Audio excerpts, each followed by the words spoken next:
အားလုံးပဲမင်္ဂလာပါခင်ဗျာဒီနေ့မှာတော့တင်ငန်းကိုကာကွယ်ယူပြီးတော့မကောင်းမှုတွေကျူးလွန်ခဲ့တဲ့ဘုံကြီးတစ်ပါးရဲ့ကြောက်မဲ့ဖွယ်ရာဇလန်းတစ်ပုဒ်ကိုတင်ဆက်ပေးသွားမှာပါမကောင်းမှုဆိုတာဘယ်တော့မှမကောင်းကျိုးမပေးပဲမနေပါဘူးအထူးသဖြင့်လူအများရဲ့မျက်စိရှိမှာပေါ်ပေါ်ထင်ထင်ကျူးလွန်ခဲ့တဲ့မကောင်းမှုတွေရဲ့အကျိုးဆက်ကတော့ချက်ချင်းဆိုသလိုပြန်လည်ခံစားရတတ်ပါတယ်ဒီဇလန်းလေးကတော့မြမကျေးလက်ဒေတာတစ်ခုမှာအမှန်တကယ်ဖြစ်သွားခဲ့တဲ့ကြားရသူတိုင်းကိုကြောချမ်းစေမဲ့ဇလန်းတစ်ပုဒ်ဖြစ်ပါတယ်တခါတော့ကရွာတရာရဲ့တောင်ထိပ်ပေါ်မှာရှိတဲ့ဘုံကြီးကျောင်းဟောင်းကြီးတစ်ခုထဲမှာရွှေတွေဝတ်ထားတယ်ဆိုတဲ့သတင်းကတရွာလုံးကိုပြန့်နှံ့နေခဲ့ပါတယ်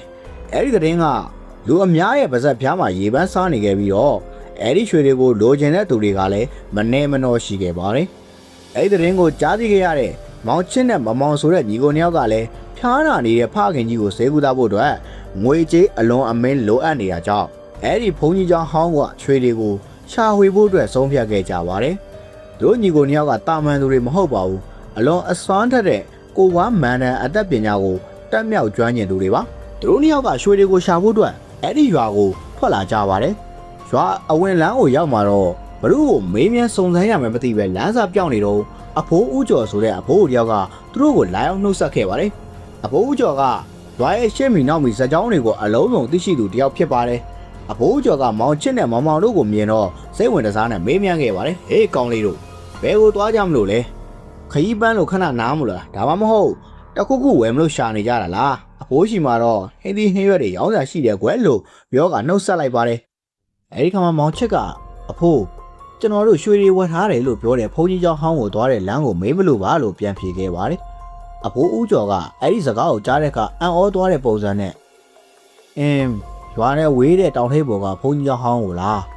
မင်းတို့အဲ့ဒီဘုန်းကြီးကျောင်းဟောင်းကရွှေတွေကိုတကယ်ရှာမလို့လားလို့ထပ်မေးလိုက်ပါတယ်အဲ့ဒီခါမောင်မောင်ကဟုတ်တယ်အဖိုးရဲ့ဘယ်လမ်းကသွားရမလဲဆိုတာအဖိုးသိရဲ့လမ်းညွှန်ပေးပါအောင်လို့တောင်းဆိုလိုက်ပါတယ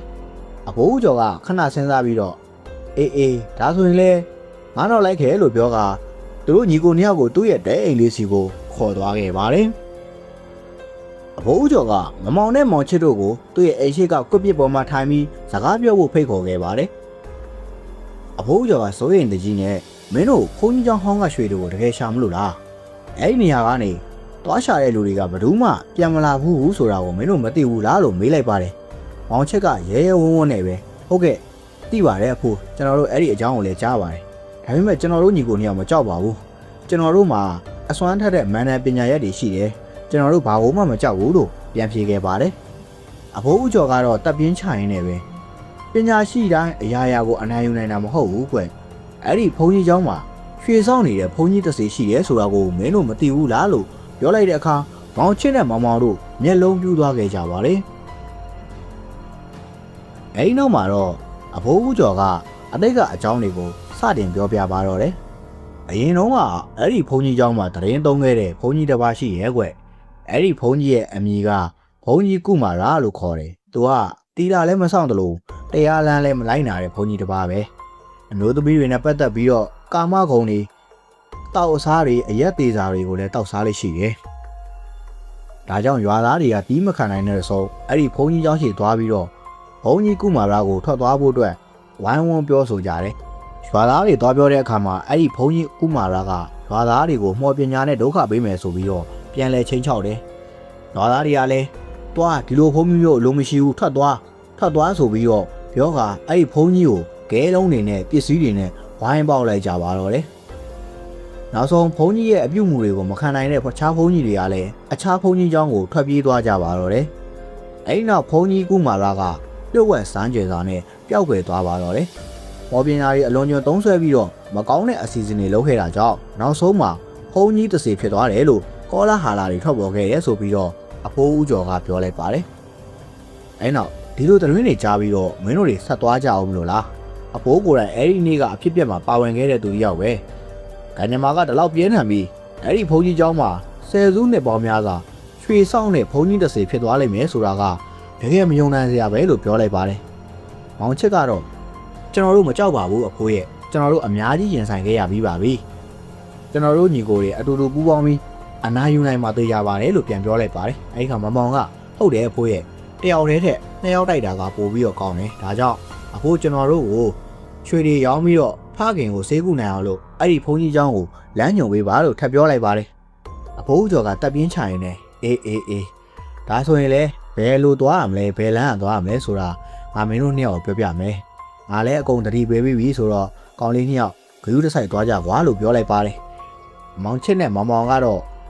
ဘုန်းကြီးเจ้าဟောင်းကိုသွားတဲ့လမ်းကိုတိတိချင်းမှာပဲအချိန်မဆိုင်မနဲ့ခရီးထွက်လာခဲ့ကြပါတယ်တောင်ထဲကိုရောက်တဲ့အခါမှာတော့ဘုန်းကြီးเจ้าဟောင်းကိုတကယ်တွေ့တဲ့အခါသူတို့ညီကိုနှစ်ယောက်ကဘုန်းကြီးเจ้าဟောင်းနားမှာပတ်ခတ်ဆွဲပြီးအနားယူကိုဆုံးဖြတ်ခဲ့ကြပါတယ်မောင်ချစ်ကမောင်မောင်ကိုမောင်မောင်ရေငါထင်းသွားရှာပြီးတော့မိဘုံလုံးမယ်မင်းပတ်ခတ်ပြင်ထားလို့ပြောလိုက်ပါတယ်မောင်ချစ်နဲ့မောင်မောင်တို့ကတစ်ပင်တစ်ပင်စီမှာပတ်ခတ်ဆွဲပြီးတော့အိပ်ပျော်နေကြပါတယ်ပင်မနန်းနယ်ပြီးခရီးဝေးလာတာကြောင့်သူတို့နှစ်ယောက်ကတော်တော်လေးကိုနှင်းနှင်းချက်ချက်အိပ်ပျော်နေတာပါဒေါသရိဆန်ရဲ့အတန်တွေနဲ့ဘိုးမွားတွေရဲ့စူညံတန်တွေရှိနေပေမဲ့လည်းသူတို့ကလုံးဝကိုအိပ်ပျော်နေကြတာပါအဲဒီချိန်မှာဘုံကြီးတစ်စီကပေါ်လာပြီးတော့သူ့ရဲ့ချွေတွေကိုခိုးယူဖို့လာတယ်ဆိုတဲ့ရည်ရွယ်ချက်နဲ့ညီကိုနှစ်ယောက်အားတပ်ဖြတ်ဖို့အတွက်ဆုံးဖြတ်လိုက်ပါတယ်အဲဒီသူအသက်ရှိစဉ်တော့ကလည်းအမျိုးသမီးတွေကိုရွှေတွေနဲ့မြှူဆွဲခဲ့တာပါ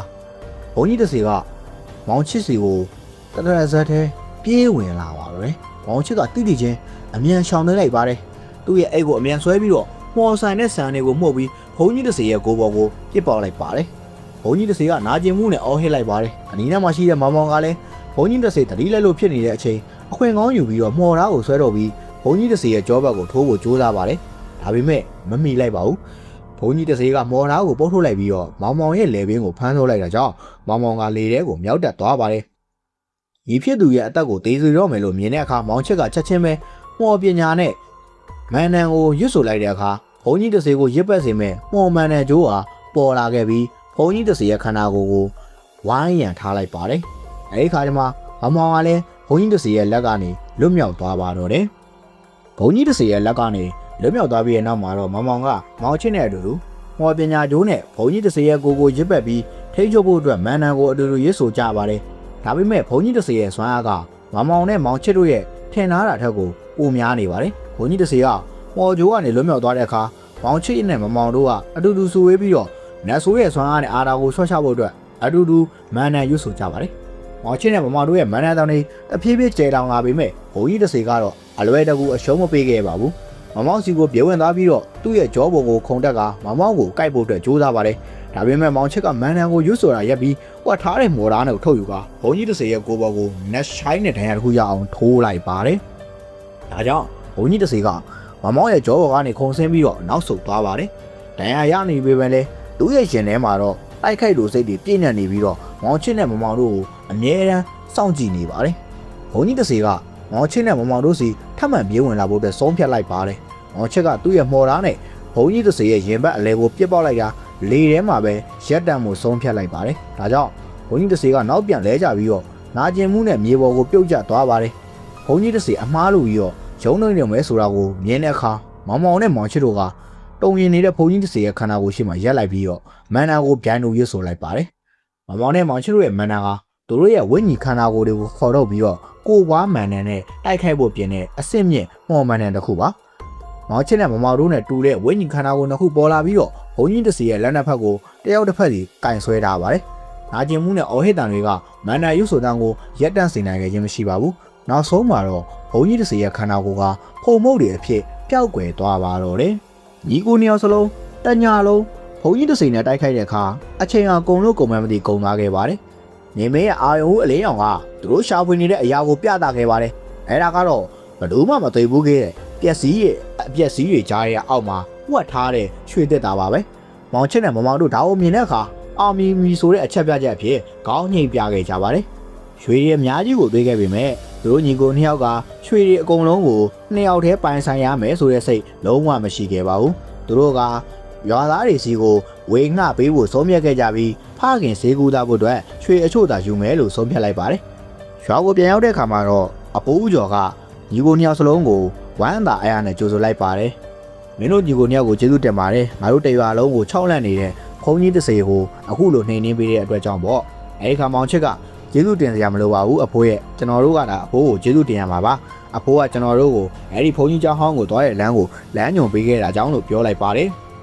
မောင်မောင်ကလည်းဟုတ်တယ်အဖိုးရဲ့ကျွန်တော်တို့တွေမျှော်လင့်ထားတဲ့အတိုင်းအောင်မြင်ခဲ့ပြီရွှေတွေလည်းအများကြီးရှိတယ် ကျွန်တော်တို့တွေအကုန်လုံးမယူပါဘူးကျွန်တော်တို့ရွာသားတွေအတွက်ပြန်လဲဝင်းခပြီးတော့ခေါ်ရပေးပါမယ်အဲ့လိုပြောကရွာသားတွေကိုရွှေတုံးလေးကန်ပေးလိုက်ပါတယ်အဲဒီနောက်အဖိုးလည်းကျမ်းမာရေးကိုပြုဆိုင်ပါကျွန်တော်တို့လည်းရွာကိုပြောင်းခွင့်ပြုပါအောင်လို့ပြောလိုက်ပါတယ်အဖိုးဦးကျော်ကပြုံးလေးနဲ့အေးကောင်းတာလို့ရင်ကောင်းတာရမယ်ရွေကြကောင်းရှိရင်တော့ဘယ်နေရာမှာပဲဖြစ်ဖြစ်ဘလို့ပဲဖြစ်ဖြစ်ကောင်းတဲ့အရာတွေပဲပြင်ရလိမ့်မယ်မင်းတို့ညီကိုနှစ်ယောက်လည်းစိတ်ချမ်းသာခြင်းကိုယ်ကျမ်းမာခြင်းနဲ့ပြည့်စုံပါသေးလို့ဆုတောင်းပေးလိုက်ပါတယ်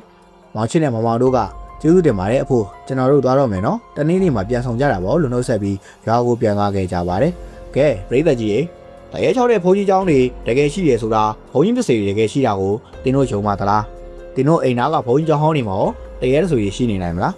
ဒီအခုလိုမျိုးစိတ်ဝင်စားရတာကောင်းတဲ့ဇာတ်လမ်းတွေကိုဆက်လက်နားဆင်ကြတယ်ဆိုရင်တော့ကျွန်တော်တို့ရဲ့ channel လေးကို like and subscribe လုပ်ပြီးဘေးကခေါင်းလောင်းလေးကိုလည်းနှိပ်ထားဖို့မမေ့ပါနဲ့哦အားလုံးပဲအစိုးရနားဆင်ပေးလို့ကျေးဇူးတင်ပါတယ်ကျွန်တော်တို့နောက်ဗီဒီယိုမှာပြန်တွေ့ကြမယ်နော်